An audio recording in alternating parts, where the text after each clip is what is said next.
Hello, welcome to Only God Rescued Me, my journey from satanic ritual abuse. I'm Lisa Meister, your host, and I'm an SRA survivor. Today we have with us Sandra Eileen. Was introduced to Sandra. She found me a while ago with a podcast that she has, Healing Forward with Sandra Eileen, and she interviewed me. And she just has this amazing ability to ask questions that nobody has expressed like she has before. So I found it a very interesting interview, and we got to talk about things differently from what in the other interviews as I've experienced. So Sandra is here today to talk with us about spiritual abuse. We have not covered that on this podcast yet, so I'm really excited to introduce to you Sandra, and I hope you'll go to her podcast and start listening, because I know you'll find a lot of value in what she's doing, but also to hear her story and what she's learning along the way. Welcome, Sandra. Thank you. Thank you so much, Lisa. And I am excited to talk about this topic of spiritual abuse because it's not two words that we generally put together in a sentence. And we generally want to believe that wherever we are in our worship community, that there's going to be safety. And a little bit about me and my background. I was raised in a religion that might generally be considered to be an occult, or a cult, not a cult. And I was kicked out of that religion, or excommunicated, basically because I was raped by someone I knew, and the elder body considered that to be my fault. Oh, wow. So I was kicked out, and because it was such a high control group, which is probably the more politically correct term to use for cult, it was such a high control group, I had no foundation. Because not only was I kicked out of the religion, I was also kicked out of my parents' house.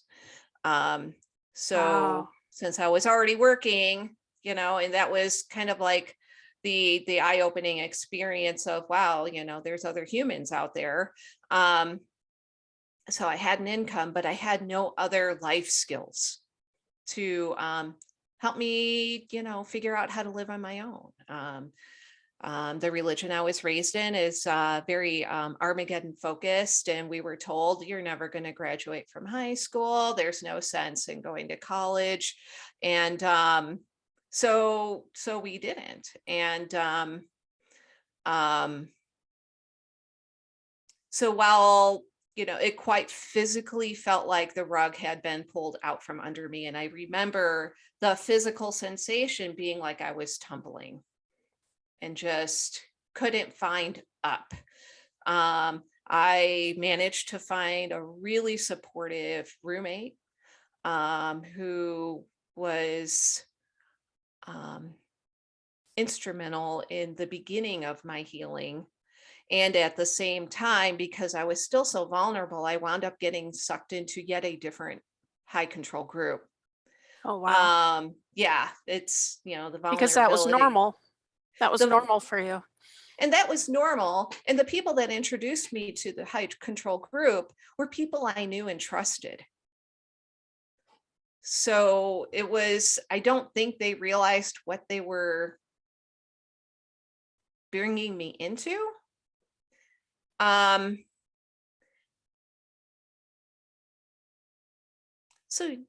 So yeah, my late teens and early 20s, well, all of my young life, I had a lot of growing up and learning to do. While I was in that second high control group, and I keep saying high control group and cult, and just a quick definition of the high control group.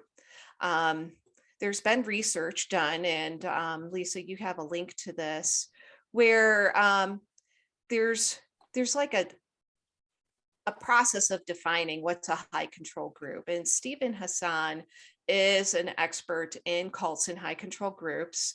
And he has developed what's called the BITE model to describe these groups. And the BITE model, B is for behavior control, I is for information control, T is for thought control, and E is for emotional control. And the reason why I bring that up is because if you were to go and look at this, you could be like, wow, every religion falls under these categories, but they really don't. So, so that was an important thing for me to figure out as I was recovering. And the introduction to the concept of spiritual abuse actually came to me when, amazingly enough, the second high control group I was a part of, they saw that I needed some significant help, and they actually sent me to a counselor. I was in a super abusive marriage, and they weren't in favor of me divorcing him. And they were willing to send me to counseling so I could somehow tolerate being in the situation I was in.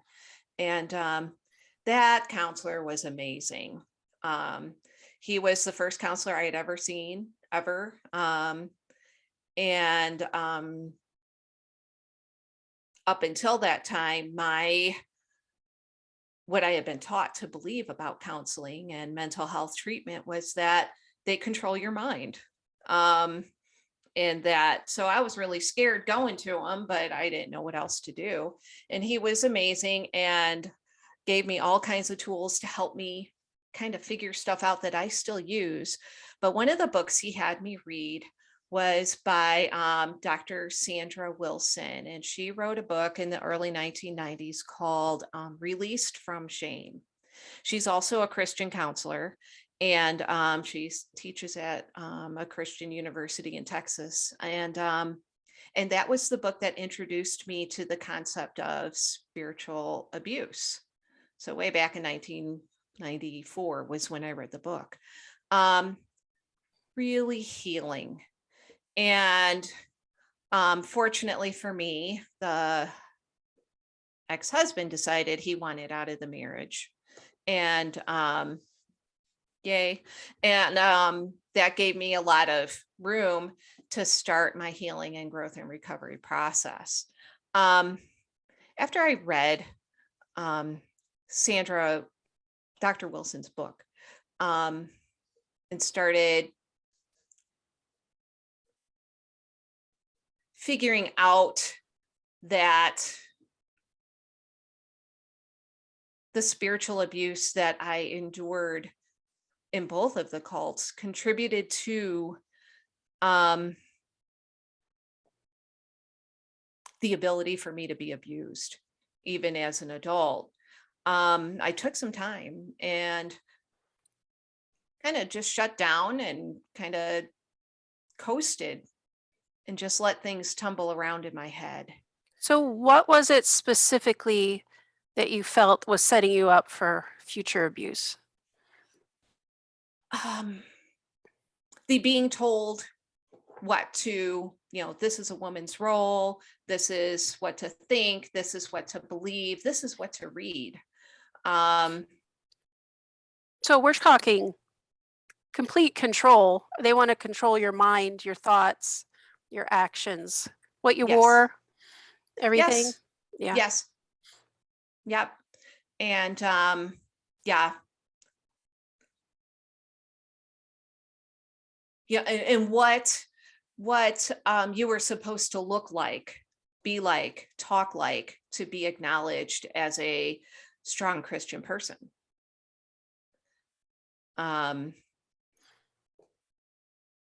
And reading Dr. Wilson's book, where she talked about, she has an updated version of this book, but in the first version, she talked about how those things that we just described, the control was spiritual abuse. And just being able to see that on paper while I was reading the book and know that what I had been through is not okay was a relief. And knowing that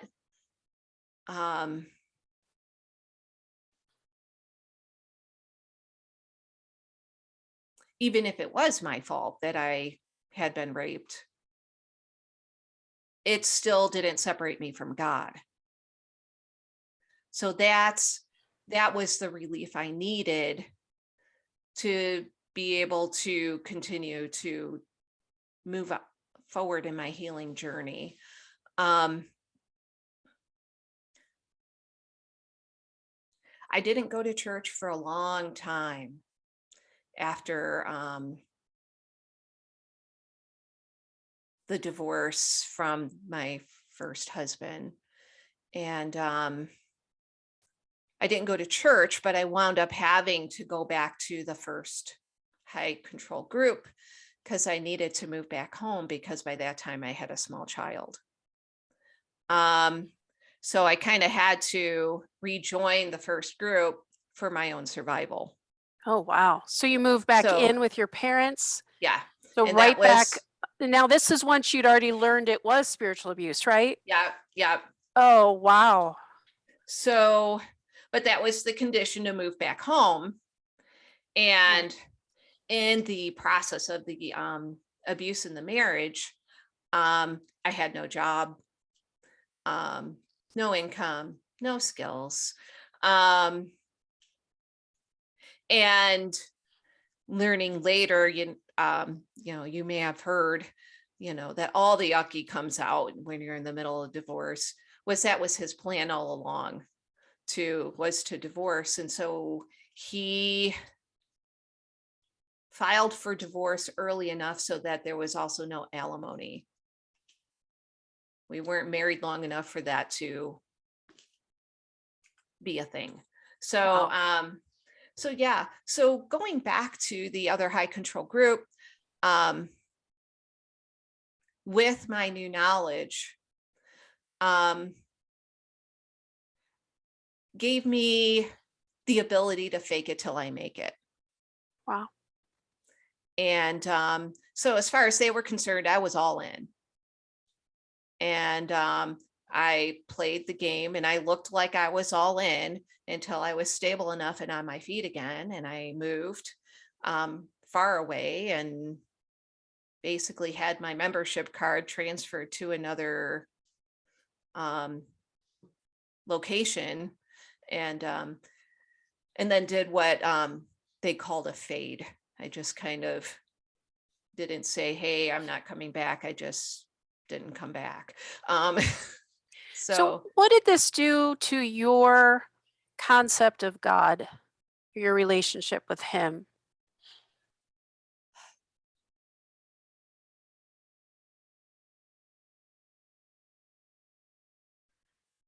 For a long time, I felt like God was a made-up thing. That it was that God was a made-up concept by men to control people, to extort money, to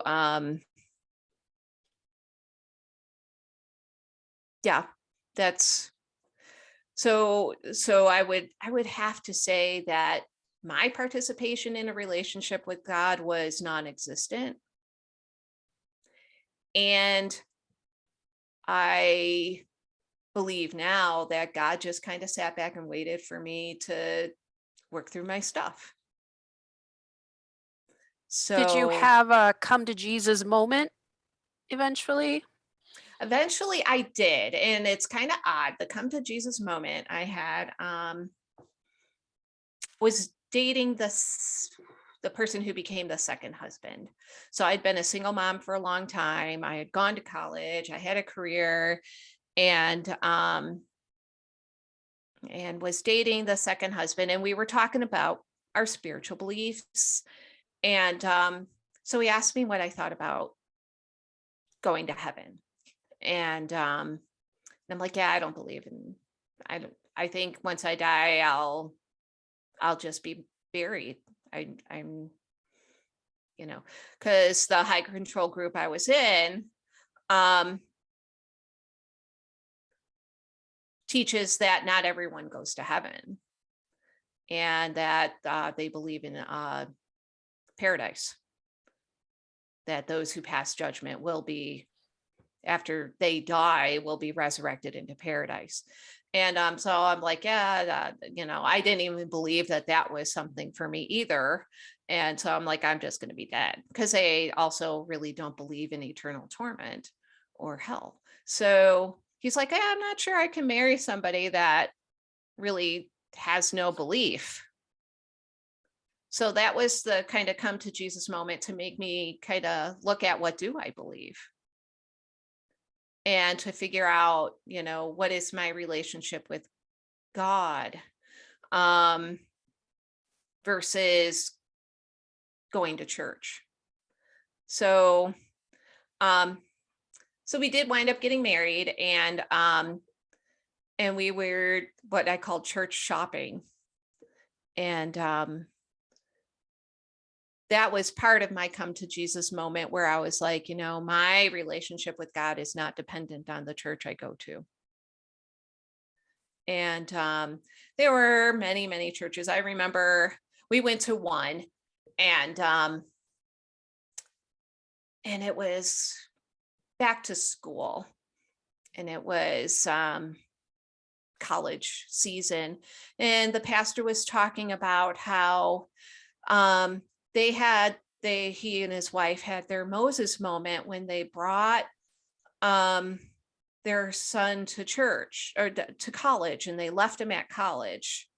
And that, how Moses must have felt when everybody was going into the promised land and he was staying behind, and they felt like Moses.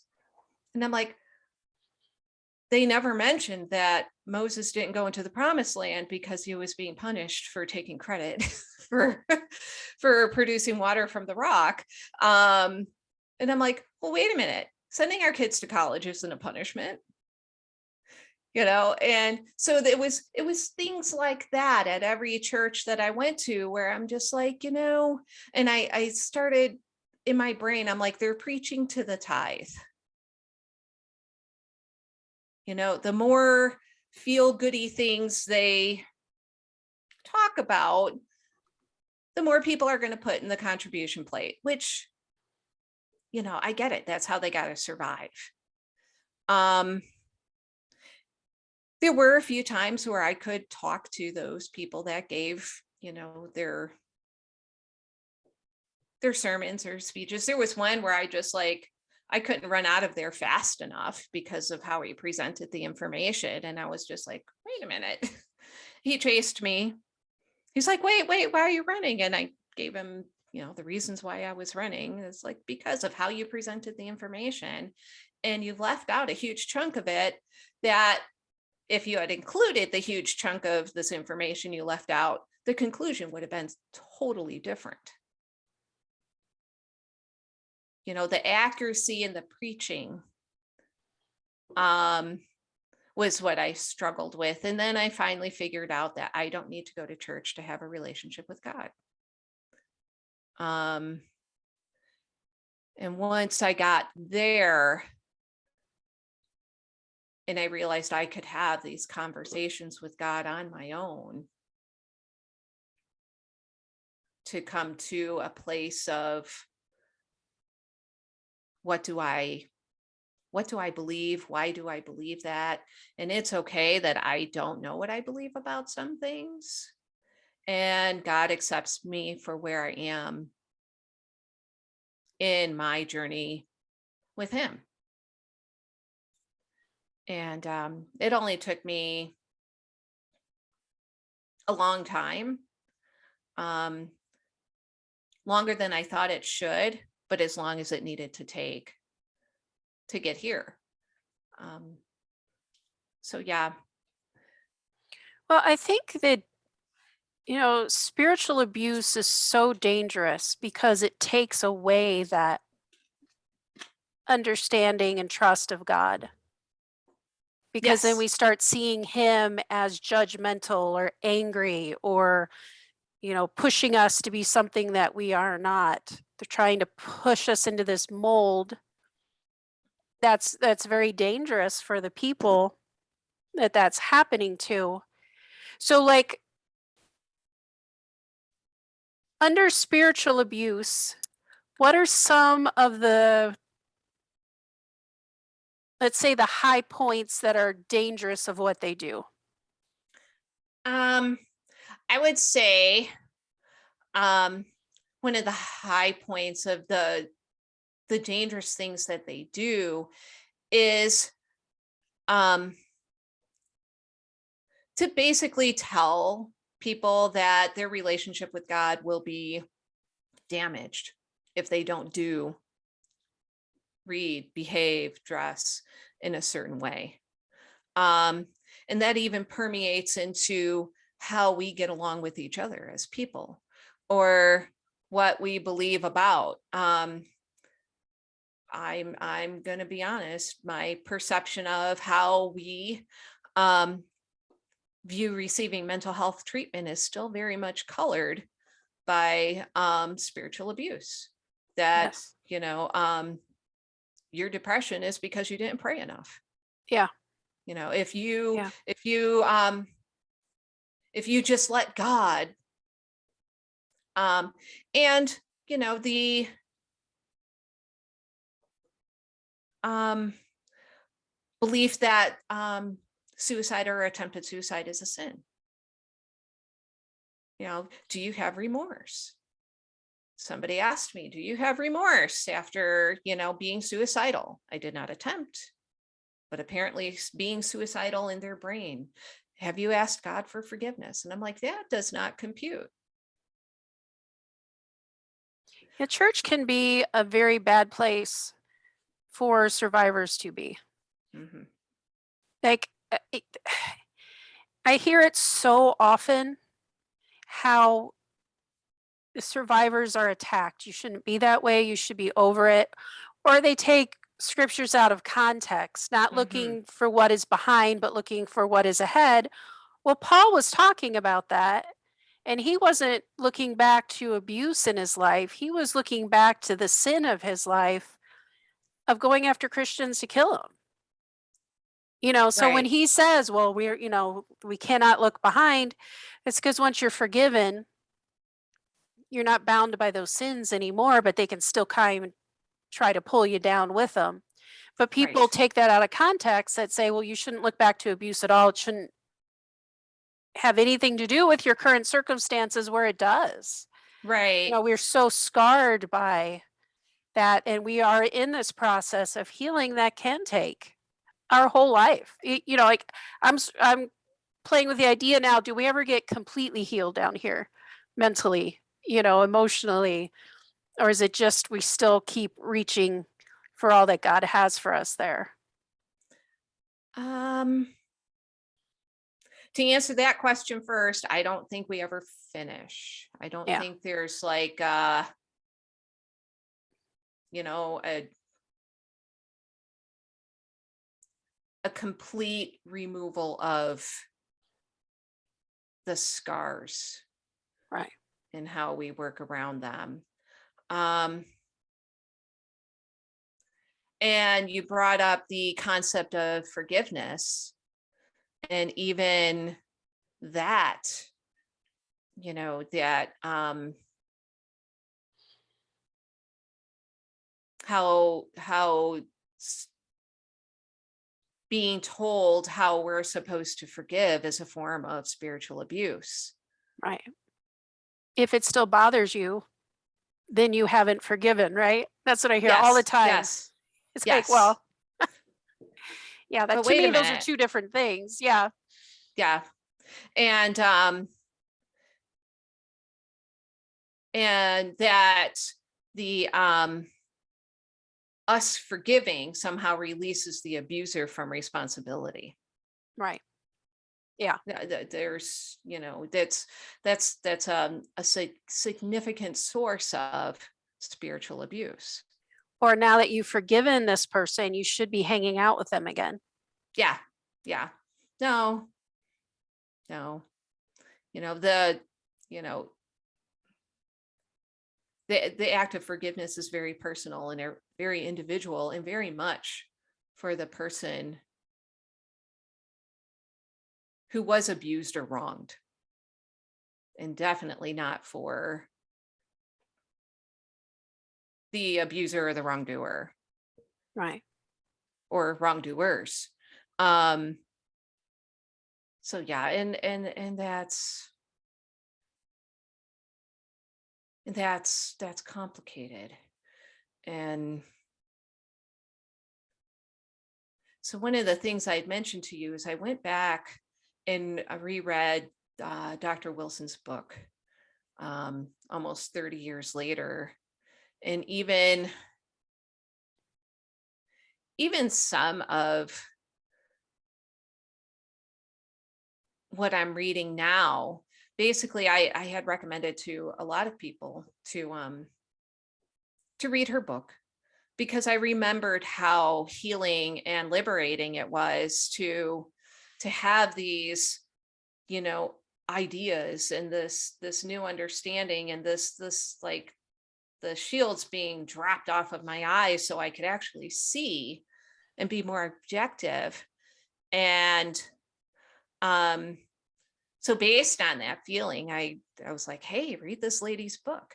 And the feedback that I get from people that, have read her book has been like, wow, this is great. I'm so glad I read this book. And, it's really helped me reframe some things about myself, and, helped me figure out, what's important in my healing journey and what I can put aside.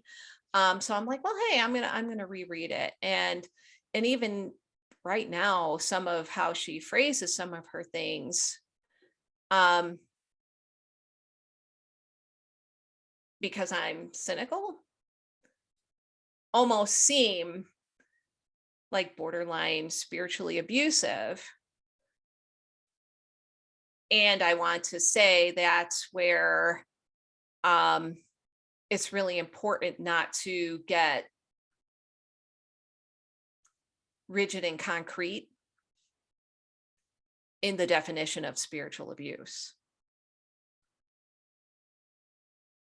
Because in her book, she's speaking from her viewpoint.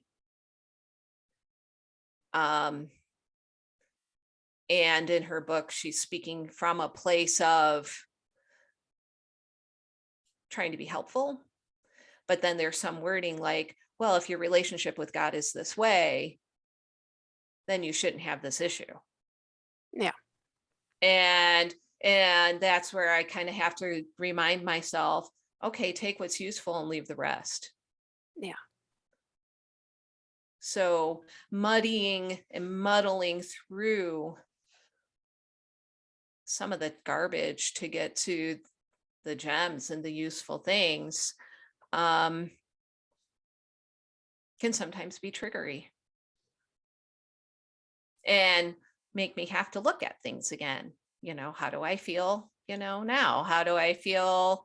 What do I think? What do I believe? There were deliberate things that I've done in my journey of healing through spiritual abuse. I quote scripture as little as possible. I know Simply because scripture is very triggering Mhm. in spiritual abuse. The continuum is huge. Spiritual abuse is this huge concept and idea. And we had been talking about this where everybody will agree that SRA is extreme spiritual abuse. It's mocking God through worshiping the devil, and they'll use scriptures and they'll twist it. Mhm. But then you go to what happened to you, and it's really not terribly different. So some of the parallels that I was seeing with this as we were discussing it is that high control, you will not have free thought, is the whole thing about mind control that they program in rituals. Right. The agenda is similar because in rituals, the agenda is for you to never come to God, or if you do, to stay very distant and distrustful of Him, which in spiritual abuse in these spiritually abusive churches, like you said, it's so hard to find God there. They're not leading you into an intimate relationship with God or into this understanding of who God is and who his character is, or the love of God is certainly not preached. Right. It's the judgment and the wrath of God. So, what I'm starting to see is, or like even in her book, where there's some ways that even on the continuum even farther, which is less abusive, but still triggering, hurtful, brings in, this, oh, I'm not where I'm supposed to be as a Christian because I'm not where she's saying I should be. Right.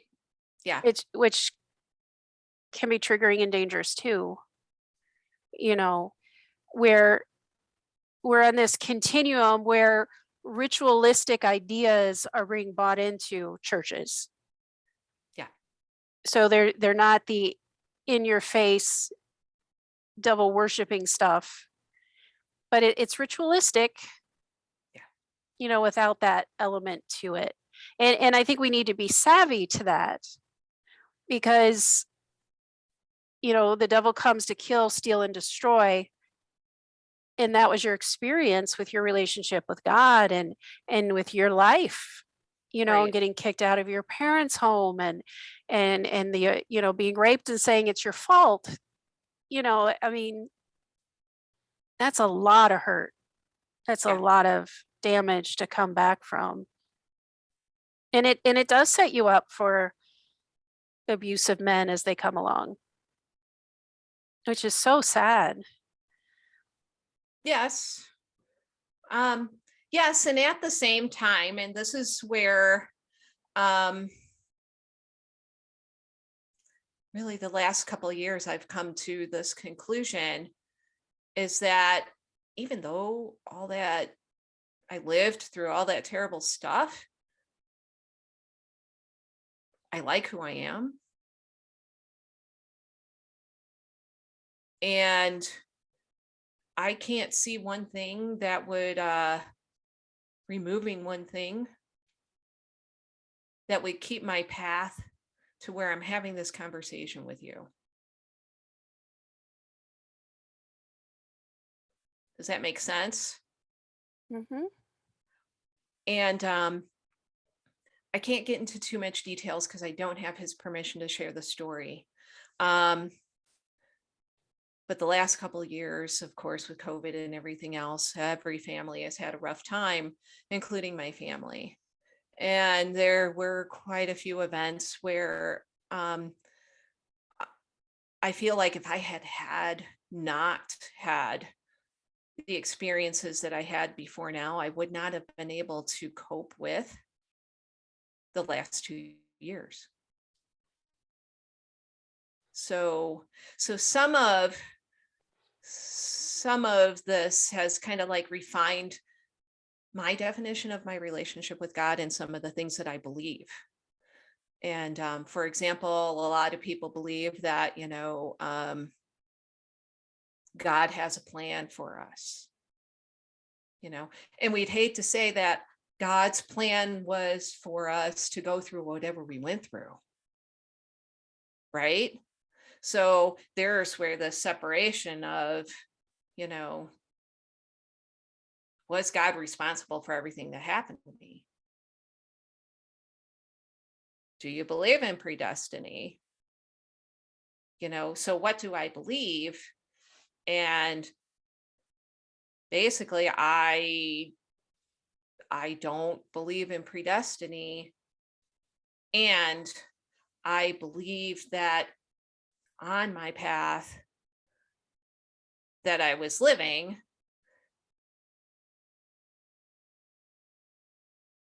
God used me in ways that he needed to be he used me in the places I was in. Does that make sense? It's Yeah. not that he put me there, but I was there, and he needed whatever done, whatever interaction with whatever human. And with what was going on with my son, I was the perfect parent for my son, mostly because I had had similar life experience.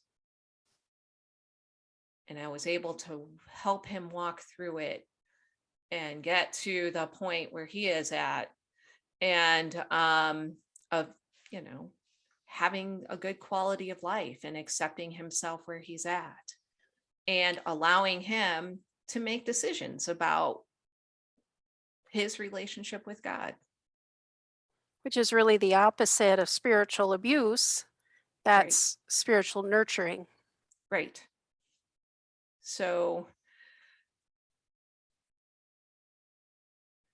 I feel like claiming any denomination or anything like that would kind of, or trying to live along the dogma, teachings, whatever, of any denomination would minimize that experience for me, or even take it away from me, that I feel like I would have to choose. Yeah. And Well, and hopefully, whatever denomination, if we go to a church that we are in, we don't just accept, they said this is what we believe, so okay, this is what I believe, but we take it to the Bible and check it out. Is this what God is? Does this line up with what God's principles are? right. Does this line up with God's character? And, if we don't have the freedom to do that, it's spiritually abusive. It's spiritually Yes. dangerous. Yes. Yes. I agree with that wholeheartedly. We had some trouble a few years ago in a church, and my husband went to a man to get some counsel. And my husband was on the worship team, so there was stuff going on with this worship team. So the man that he went to counsel is a man that has a worship team of 500 members. So somebody who's been around, they understand, a lot of things. And so Patrick was explaining to him some things that had gone down in our church. And he said that because we were hit with, you can't say anything, you can't complain, you must be silent, you have to trust us as the leaders of this church. And even if we do it wrong, God will bless you anyway. So you just be quiet.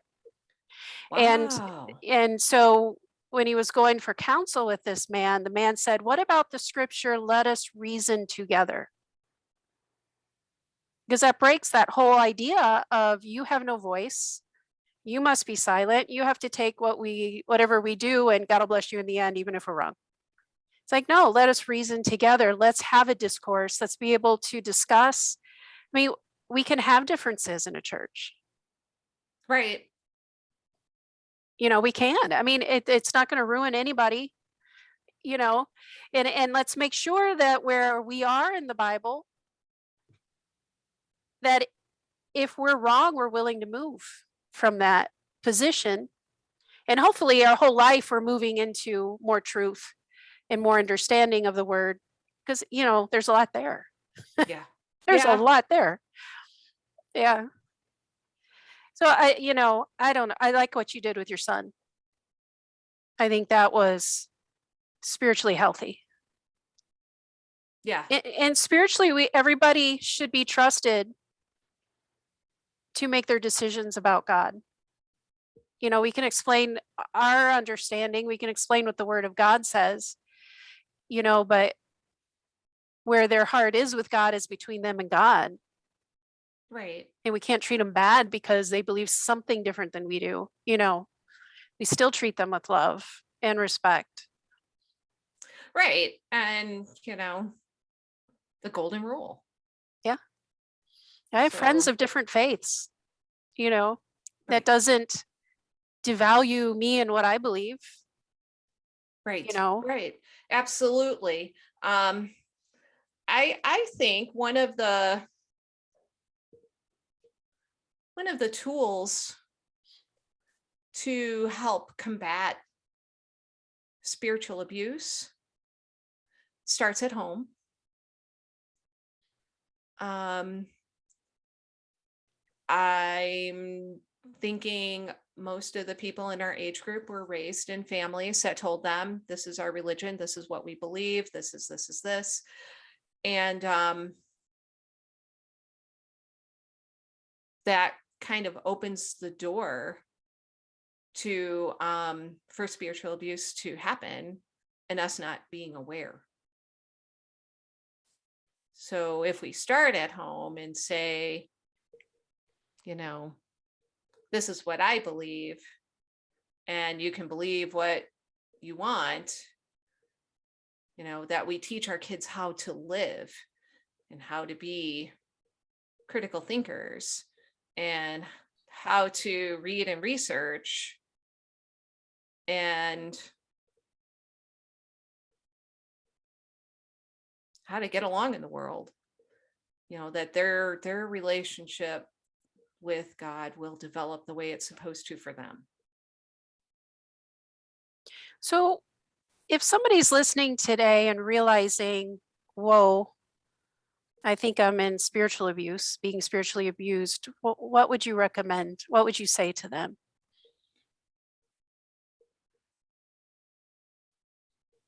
I would um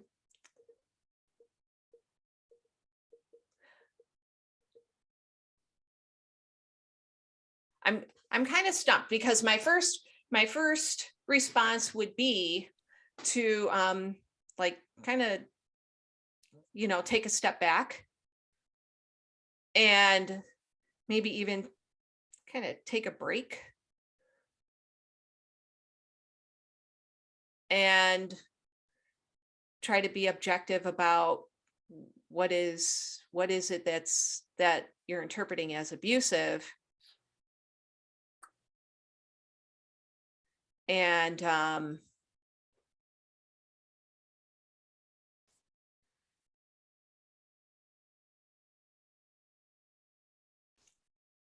talk to somebody trusted that's not involved in the situation to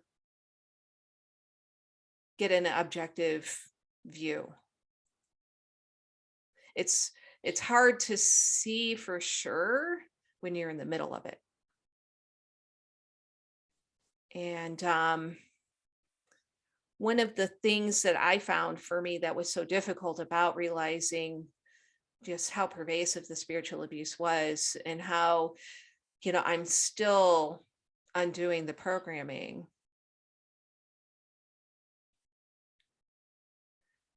is it's hard to see when you're in the middle of it. And the fallout, the internal fallout of, I thought I was smarter than that. How did I let this happen to myself? How did I get in this situation? And you know I it's easy to say you shouldn't feel that way, but the bottom line is we're all going to feel that way as we work through our stuff. And finding the space to forgive yourself, and and even if you feel shame, talk to somebody and get help anyway. And I think too, the understanding the mind control Yeah. makes it so you can't see where you are or what's off. Right. Yeah. And the only way to get a clearer view of it is to step back from it. Yeah, I think that's good advice. So, and of course, the people that are whether they're intentionally being abusive or they're just involved in the situation that notice that you're backing off, they're going to try to rope you back in. And they don't take no for an answer very well. So, and any objection that you have to, being involved is going to be met with, oh, but we love you, and the love bombing and the stuff that comes with trying to get you to stay in their circle. So taking the step back isn't going to be easy, and it's necessary to do if you think you are in a spiritually abusive situation. I like how, the Bible says, who the Son sets free is free indeed. That in our relationship with God, we should feel freedom, which doesn't mean we can go against the 10 Commandments or, go do egregious things. But that freedom of, I can have this relationship with God, and I can be who he wants me to be, and I can do the things he's calling me to do. And Right. I don't have to have the permission of powers that be in my church before I can do what I feel like God's calling me to do. Right. Eh, God has freedom for his people. Yeah. And I think it all comes down to his love. In spiritual abuse, there's nothing about love in there anyway. I mean, they might say it, Yeah. this is how I love you. My mom used to always tell me about my dad. Well, he loves you, he just doesn't know how to show it. Right. And then I became an adult and I'm like, wait a minute, there was no love in anything that he did. You go back and you start looking at it, it's like that mantra just kept going through my head that made it okay that I would put up with what he did because, well, he does love me, he just doesn't know how to show it. So then it was poor him, right? And his inability. So he's more the victim than me. It's all crazy, upside down, twisted. You just, like you said, you're so discombobulated when you got out, you didn't know which way was up. Yeah. That's what abuse does. Yeah. It's a wicked thing. It is. And it's been tolerated for so long. Like you said, it's hard to see it because it's become part of the formal structure. I mean, even, using scripture to tell women how they're supposed to behave in marriage, and, tell men how they're supposed to behave in marriage, and the expectations that people look and behave a certain way, that when, even these couples together realize, this doesn't feel right, but they don't realize they've been spiritually abused. And, there's a lot of working and talking and healing and recovery to be done. And honestly, like you said, there's room for this in the churches, and they're afraid of it because then they don't have control.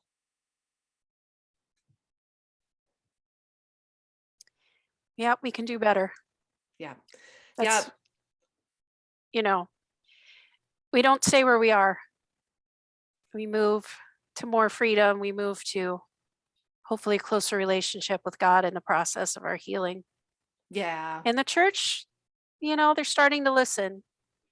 They're getting some things figured out. Church by church, here and there, it's growing. Yeah. Yeah. And we can talk about spiritual abuse, which is wonderful and very important. Yeah. And it's a topic it's been a long time coming to be able to need to talk about. I mean, when I read Dr. Wilson's book all those years ago, it was a pretty much a brand new concept. And and it still doesn't seem like it's being talked about any more than it was before. And I hope this podcast will start more conversations. Yeah, they're important. Very important. Thank you for opening up this topic with us today. I really appreciate it. You are welcome, and thank you for um, for entertaining the idea, because it is a delicate topic. Um, all kinds of internal work that needs to happen, and you know, really the freedom that you said that's there is it's just waiting to be found. And it's super liberating when you get to your heart gets to touch it. Yeah, So absolutely. And that's where we're going. That's where we're yeah, headed. That's the yeah, finish line, in yes, this life that we have to live. I mean, it's confusing down here. yes. Yes, it is. It is. I yeah, some days are less confusing than others, but yeah, it is confusing down here. And once the humans get out of the way, and we can have that connection that, you know, what what Jesus was showing us when he was on the earth, Right, to have that connection. That's what it's all about. right. Absolutely. It all comes down to Jesus, Yeah. and it has to. Yep. Well, again, Sandra Eileen has a podcast, Healing Forward with Sandra Eileen. So she's got a lot of good stuff. As you can tell from what she's saying, she's going to be bringing up lots of good topics in there and healing. You can contact her through email at help@healingforwardsupport.com. And we'll put some links in the show notes. Thank you so much for being here today, Sandra. You're welcome. Thank you.